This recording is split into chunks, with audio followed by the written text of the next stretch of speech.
ಯಾವಾಗ stomach cold ಆಗುತ್ತೋ ನಿಮ್ಮ ಜಠರಾಗ್ನಿ ಅಂತ ನಾವೇನ್ ಕರಿತೀವಿ, ಎಲ್ಲಿರುತ್ತೆ ಜಠರಾಗ್ನಿ? ಇದು ನಿಮ್ ಜಠರಾಗ್ನಿ, ಇದು ನಿಮ್ಮ ಸ್ಟಮಕ್. ಯಾರಾದ್ರೂ ಹೇಳಿ, ಸ್ಟಮಕ್ ಒಳಗಡೆ ಏನಿರ್ತೈತೆ? ಸ್ಟಮಕ್ ಒಳಗಡೆ ಏನಿರ್ತೈತೆ? ಹೈಡ್ರೋಕ್ಲೋರಿಕ್ ಆಸಿಡ್ ಇರ್ತೈತೆ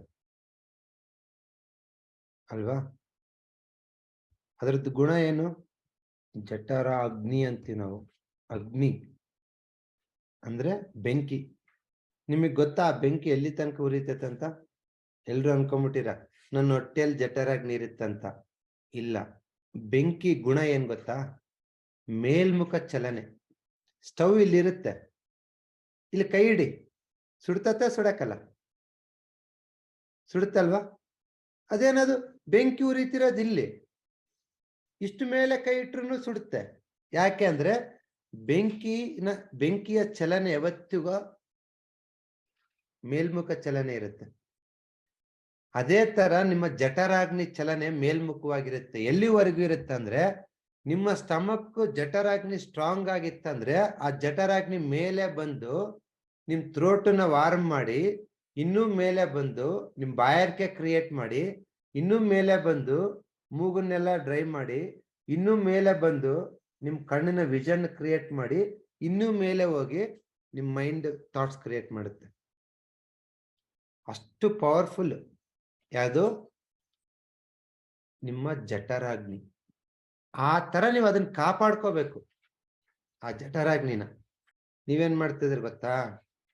ದಿನ ಆ ಜಠರಾಗ್ನಿ ಮೇಲೆ ದಿನ ಚೂರ್ ನೀರ್ ಹಾಕ್ತೀರ. ಹೆಂಗೆ? ಸ್ವೀಟ್ ಕೊಟ್ಟೆ, ಚಾಕ್ಲೇಟ್ ಕೊಟ್ಟೆ, ಅದೇನೋ ಜೆಮ್ಸ್ ಕೊಟ್ಟೆ, ಹಾರ್ಲಿಕ್ಸ್ ಕೊಟ್ಟೆ, ಕಾಂಪ್ಲೇನ್ ಕೊಟ್ಟೆ ಅಂತೇಳಿ ಪ್ರತಿ ಸತಿ ಸ್ವೀಟ್ ಕೊಟ್ಟಾಗ, ಪ್ರತಿ ಸತಿ ಸಕ್ಕರೆ ಕೊಟ್ಟಾಗ ನಿಮ್ಮ ಜಠರಾಗ್ನಿ ಮಂದಾಗುತ್ತೆ. ಅದು ಇಲ್ಲಿಗೆ ಈ ಉರಿತಾ ಉರಿತಾ ಉರಿತಾ ಮೇಲೆ ಹೋಗ್ಬೇಕು, ಕಣ್ಣಲ್ಲಿ ಬರ್ಬೇಕು. ಹೆಂಗೆ? ಕಣ್ಣು ನೋಡಿದ ತಕ್ಷಣ ಆ ಒಳಪ್ ಹೆಂಗಿರ್ಬೇಕು ಗೊತ್ತಾ? ಲವ್ ಮಾಡ್ಬೇಕಂತ ಅನ್ಸ್ಬೇಕು. ಕಣ್ಣ ಸಲಿಗೆ ಅಂತ. ಯಾರು ಮಾಡ್ತಾರೆ ಲವ್? ಹೆಂಗಾಗಿರೋರಲ್ವಾ? ಹೆಂಗಾಗಿರೋರು 20 ವರ್ಷದವರೇ ಲವ್ ಮಾಡ್ಬೇಕಂತಿಲ್ಲ, 70 ವರ್ಷದವರು ಲವ್ ಮಾಡ್ಬೋದು, ಪ್ರೊವೈಡೆಡ್ ನಿಮ್ಮ ಜಠರಾಗ್ನಿ ಸ್ಟ್ರಾಂಗ್ ಇದ್ರೆ. ಲವ್ ಮಾಡೋದಕ್ಕೆ ಎಲಿಜಿಬಿಲಿಟಿ ವಯಸ್ಸಲ್ಲ, ನಿಮ್ಮ ಜಠರಾಗ್ನಿ ಸ್ಟ್ರಾಂಗ್ ಆಗಿತ್ತನ್ಕೋ ಅದು ಕಣ್ಣಲ್ಲಿ ಬರುತ್ತೆ. ಕಣ್ಣಿದೆಲ್ಲ ವಿಷನ್ ಕಂಪ್ಲೀಟ್ ಅಗ್ನಿ ತತ್ವ. ಅದು ಏನ್ ತತ್ವ? ಅದು ಅಗ್ನಿ ತತ್ವ. ಯಾರ ಸ್ಟಮಕ್ ಸ್ಟ್ರಾಂಗ್ ಇರುತ್ತೋ ಅವ್ರ ವಿಷನ್ ಸ್ಟ್ರಾಂಗ್ ಇರುತ್ತೆ. ಯಾರ ಸ್ಟಮಕ್ ವೀಕ್ ಆಗುತ್ತೋ ವಿಷನ್ ವೀಕ್ ಆಗುತ್ತೆ. ಶಾರ್ಟ್ ಸೈಟು, ಲಾಂಗ್ ಸೈಟು, ಕಣ್ ಪೊರೆ ಬರೋದು, ಗ್ಲುಕೋಮಾ ಆಗೋದು, ಇದೆಲ್ಲ ಪ್ರಾಬ್ಲಮ್ ಬರೋದು ಸ್ಟಮಕ್ ವೀಕ್ ಇದ್ದಾಗ.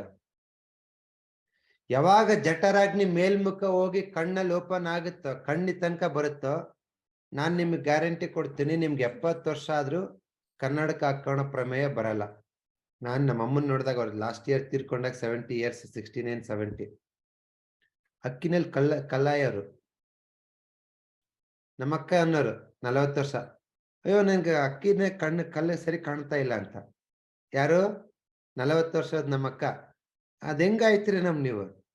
ನಮ್ಮಮ್ಮ 70 ವರ್ಷ ಕಣ್ಣಾಯರು. ಯಾಕೆ ಹೇಳಿ? ಅವ್ರ ಸ್ಟಮಕ್ ಸ್ಟ್ರಾಂಗ್ ಇತ್ತು.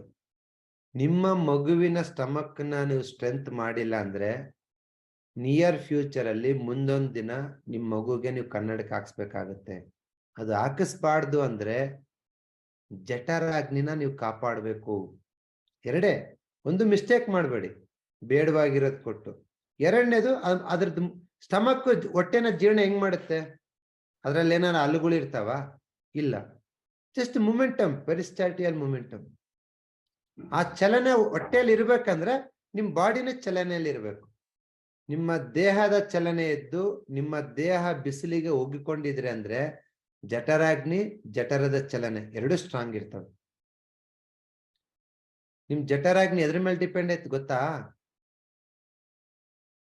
ಸೂರ್ಯನ ಮೇಲೆ. ಸೂರ್ಯ ಆಯ್ತಾ ಜಠರಾಗ್ನಿ ಸ್ಟ್ರಾಂಗ್ ಇರುತ್ತೆ.